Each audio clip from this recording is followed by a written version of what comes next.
Welcome back to the Daily's Double Shot. I'm Stuart Marlantis. And I'm Natalie Huynh. So let's get started. We'll kick things off with a story following an article of the Daily from start to finish. We'll take a look at one team's efforts to keep our campus clean in the first annual Campus Cleanup Challenge. An experimental college instructor tells us about her class, Flirting 101. An anime convention comes to town. Stuart and I will head out to rate 3 coffee shops on the Ave.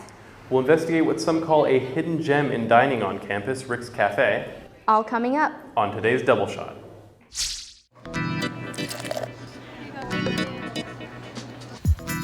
Ooh, what is that? Chinese. Yeah.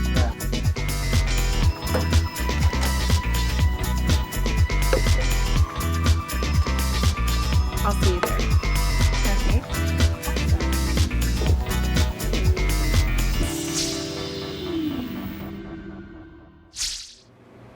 We're here at the Daily Newsroom, where writers and editors work all night to put together a paper each day.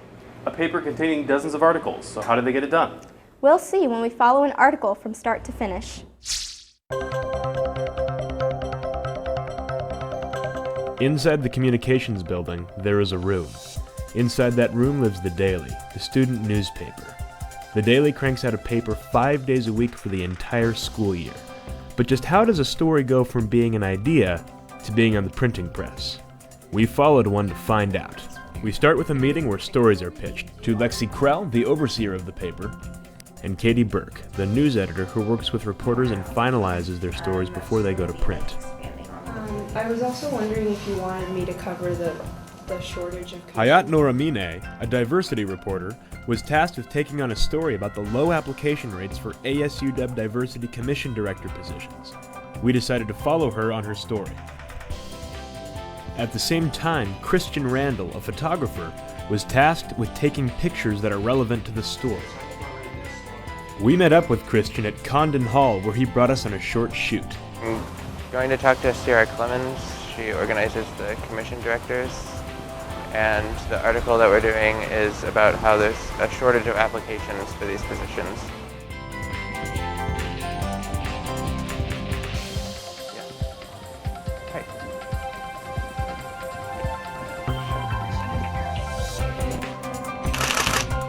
Easy shooting. Meanwhile, Hayat invited us to her room in the dormitories where she would be conducting her over-the-phone interviews with several individuals working in ASUW. Yeah, I'm not quite sure where the story is going right now. It kind of depends on where this interview goes. So hopefully I'll get to see what's important by what she talks about. Sometimes I just prompt the person to talk a lot and try to see if there's something important there, but I'm kind of focusing on what it means to the quality of diversity in ASUW. Is this kind of the same thing for all 8 commission directors? Hayat and Christian brought their work back to the Daily Newsroom in order to talk over it with their supervisors, have it edited, re-edited, and looked at a third time. So right now I'm working up photographs for the paper. First we make the web version and then we process it to print on the newsprint. And once I've finished with this, then the photo editor will go through and make sure he approves the pictures, and then it will go through to design, where it will be put onto the page itself.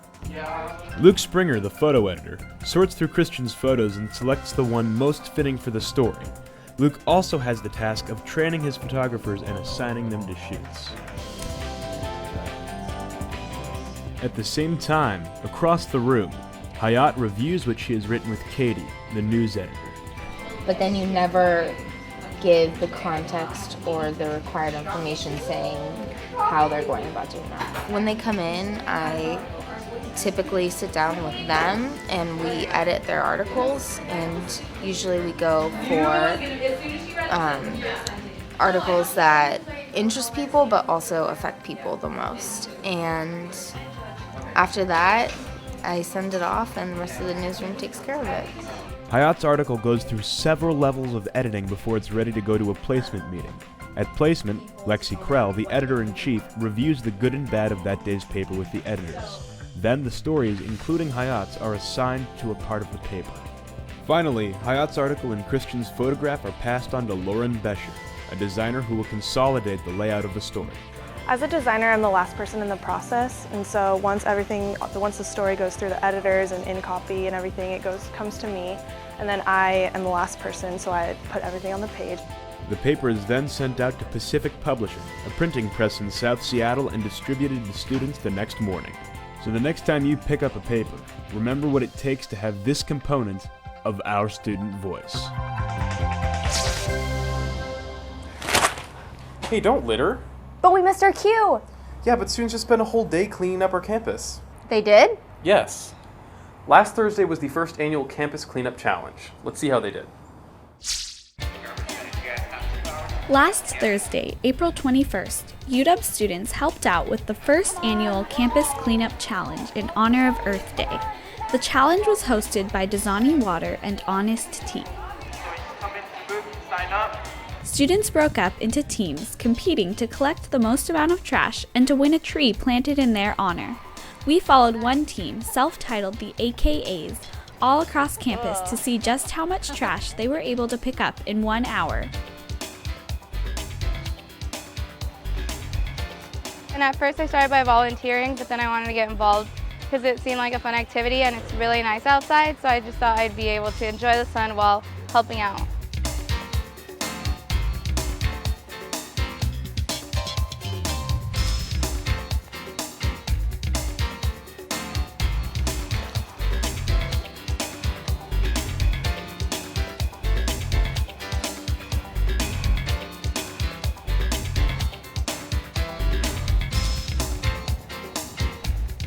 While picking up trash on a sunny spring day turned out to be enjoyable, the team members also knew that they were contributing to the larger issue of a clean environment. They hope that other UW students will appreciate a clean campus just the same.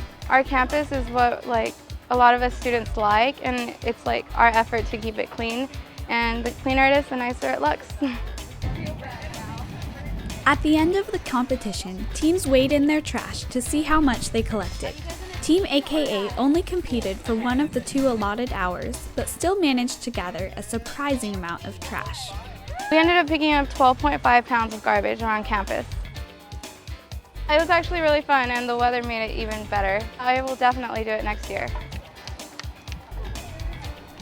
To keep updated on the latest environmental events on campus, or just to hear more about it, visit the UW Earth Club's website at students.washington.edu/UW-Earth.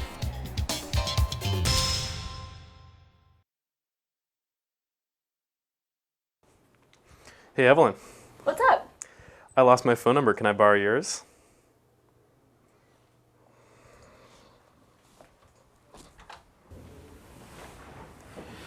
I have no game. You know, the experimental college offers a Flirting 101 class. Really?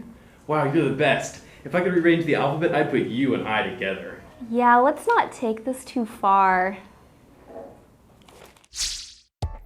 At 6:30 p.m. on Thursdays during April and May, a group of students meet in Parrington Hall for an experimental college class, Flirting 101.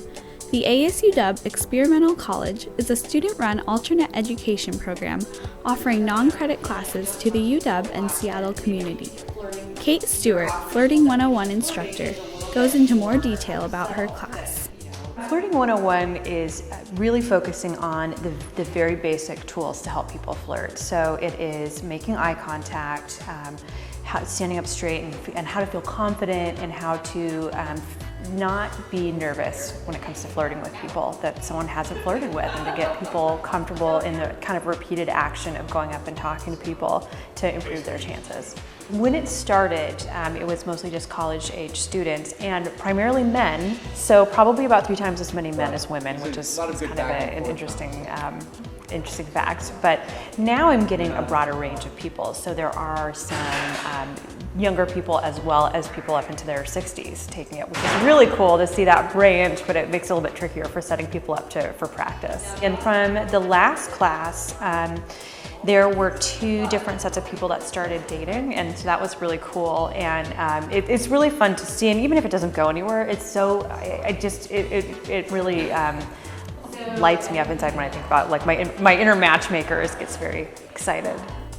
Kate teaches 12 key flirting tips, and students are instructed to talk and flirt with people as homework.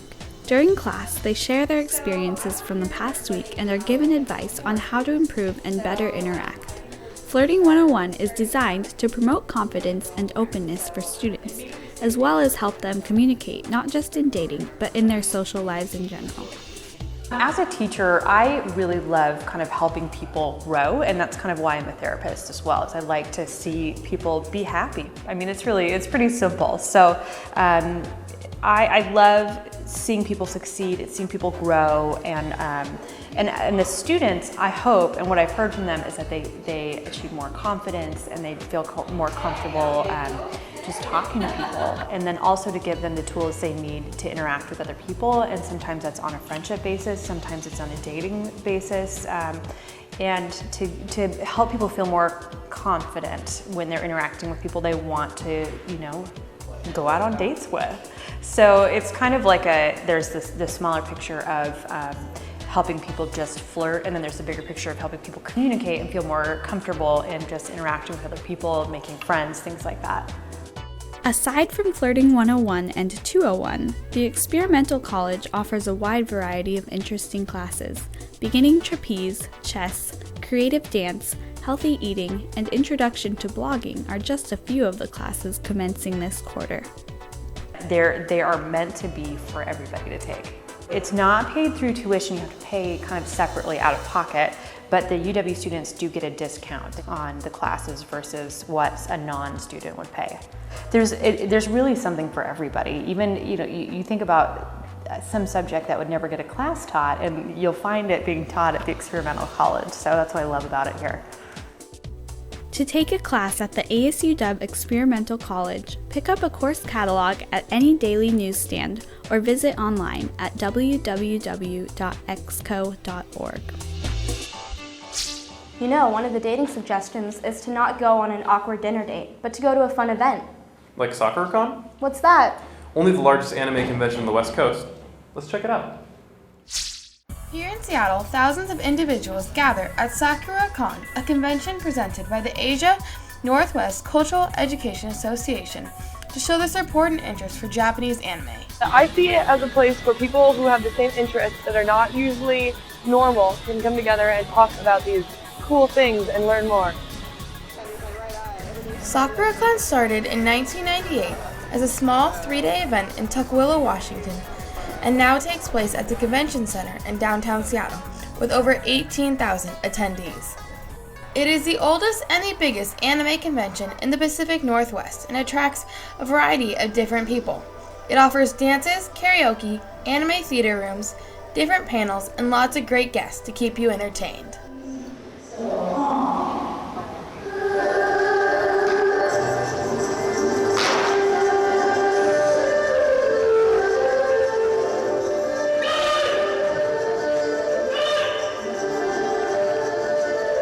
There's as many panels as you need. There's a bunch of panels about costuming. There's a bunch of panels about video games. There's a bunch of panels about anime that some people like. Almost every media, anime, any genre of Japanese culture is presented here.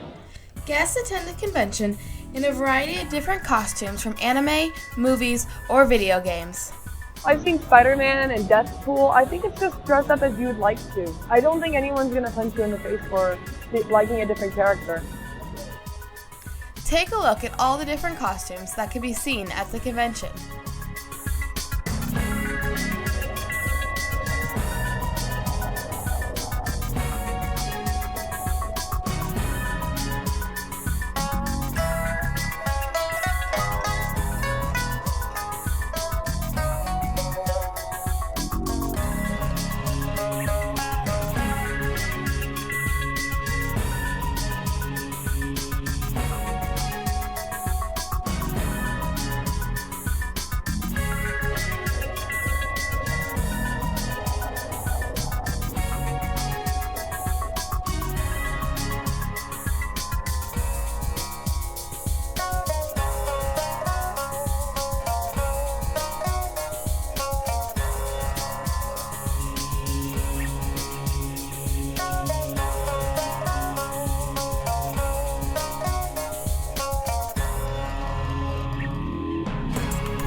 Over the course of a long and somewhat tiring 3 days of fun, guests immerse themselves in a world of Japanese anime. This convention occurs annually in Seattle, so make sure not to miss out on the fun next year. For more information, check out their website, www.sakuracon.org.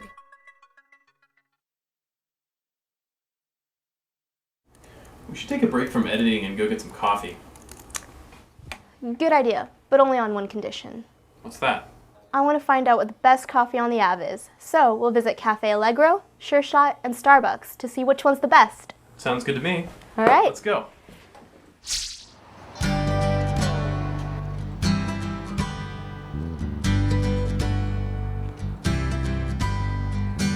Hi, we're here at Café Allegro. Located in the alleyway next to Mod Pizza. Let's go check it out.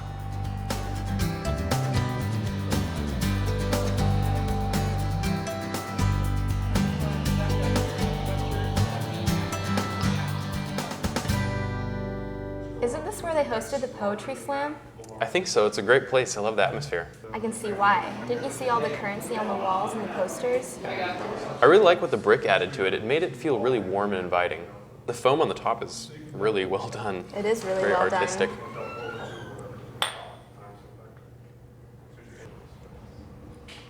Wow, so it's bitter. It's a little bit more robust than like the Tollies we have on campus, but it feels richer. So what did you get? I just got a regular latte.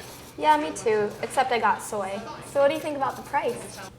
Well, mine was pretty good. It was $2.55 for just a regular 8-ounce. Mine was about $3.75, which isn't too bad. I mean, for soy. That doesn't seem too bad at all. Shall we go? Sure.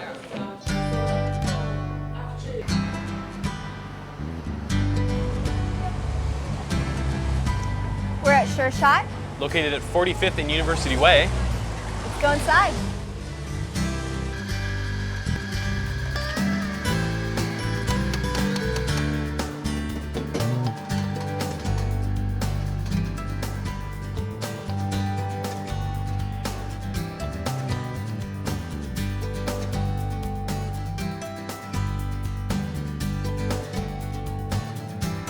I really love the atmosphere here. Yeah, it's very edgy and alternative. They even have pinball machines in the back. Have you checked out their menu? Yeah, I love the names. I mean, there's Zombie and White Lightning. Yeah. I also heard that they're open till 12 in the morning. Yeah, and I heard something about they played metal music at night. Really? That's Yeah. awesome.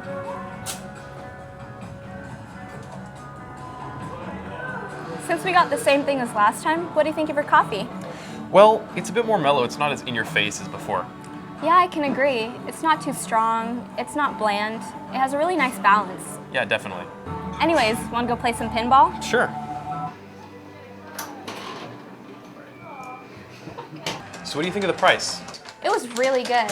My short side latte only cost $2.48. However, since I used plastic, there was a $5 minimum. That's why I ordered that delicious scone. Yeah, my latte was only $1.80. I thought that was pretty reasonable. Sounds like a really good deal. No.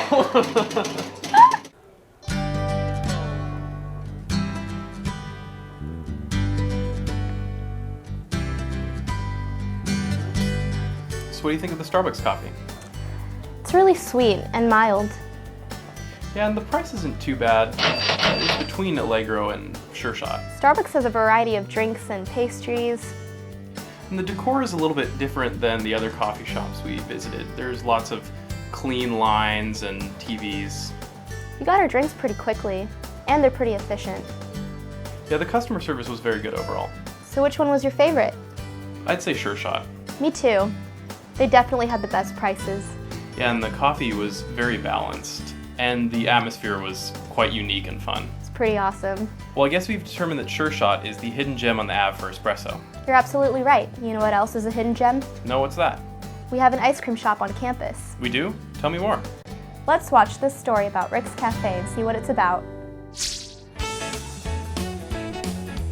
4 nights of the week, students fulfilling late-night cravings can more often than not be found at Haggett Hall's Rick's Café, one of the best-kept secrets on campus. Rick's is a student-run, classic-themed ice cream parlor with a volunteer staff that thoroughly enjoys their work. Considered by many as one of the most inexpensive dining facilities on campus, Rick's offers a single scoop of ice cream for just $1, along with a variety of other food and drink. We talk to volunteers and coordinators and take a look at what goes on during a typical Thursday night. It is all volunteers, no one gets paid, there's tips for the volunteers. We have super cheap prices and it's just a good, relaxing, hangout place for people. Nobody gets paid, everybody just volunteers, and it's really just time that we could be spending doing homework and stuff, but we all really enjoy what we do. We don't really make profit off of what we're selling. It's really, our establishment is a service to the students at UW, and we just want a cheap alternative for people to have a good time and something good to eat. So it's a lot of fun. You get to hang out with your friends, you get to serve ice cream, we get to eat ice cream, and it's just a really fun atmosphere. There's music always going, it's usually really loud, and there's games that you can play, so it's a lot of fun.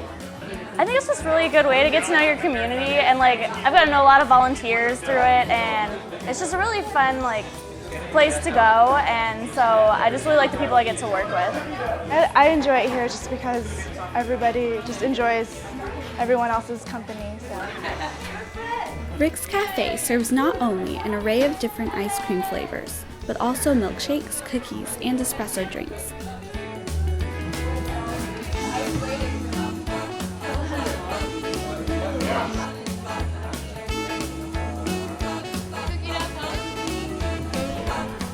By far the most intriguing item on Rick's menu is the Indecision and its next of kin, the Are You Serious, for only $3. Both items, as defined by volunteers, are however the person who takes the order feels like making it. Indecisions and Are You Seriouses can have as many scoops of ice cream and as many toppings as the person preparing it decides, and can turn out looking like just about anything.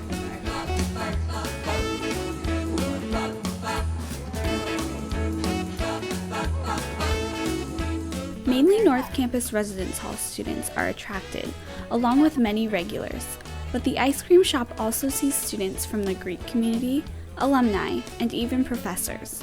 Coordinators hope to branch out and reach a broader range of customers this quarter. Despite being relatively unheard of, Rick's seems to be growing in popularity and is well liked by its current customers. It can be really, really hectic. I know my very first shift, we got a line starting at about 8:15, and we didn't see the end of the line until about 10:45. So it can get pretty busy. It seems like people who have been either studying a long time or need some sort of stress relief come here a lot, or else a lot of times groups come to just be with their friends and hang out for a while. People, as far as I've heard, absolutely love it. I mean, you get a huge bowl of ice cream for $1. I mean, most people order a double scoop thinking, oh, I can get 2 scoops of ice cream, for $1 or for $1.50. That's a pretty good deal. What they don't realize is a double scoop is actually this tall. And so it's a lot of ice cream for a really, really small amount of money. I think students really like it here just because it's so cheap and they can just come and be with their friends and play games. And so I think it's really a positive thing overall. It's kind of like a hidden secret. Rick's is open Sundays through Thursdays from 8 to 11 p.m. in Haggett Hall. Be sure to check out their Facebook page or send them an email to learn more. Let's go get some ice cream. Well, we have to finish the show first. Oh, right. Thanks for watching this week's episode. Tune in next time on May 13th. I'm Natalie Huynh. And I'm Stuart Marlantis. See you next time on the Daily's Double Shot.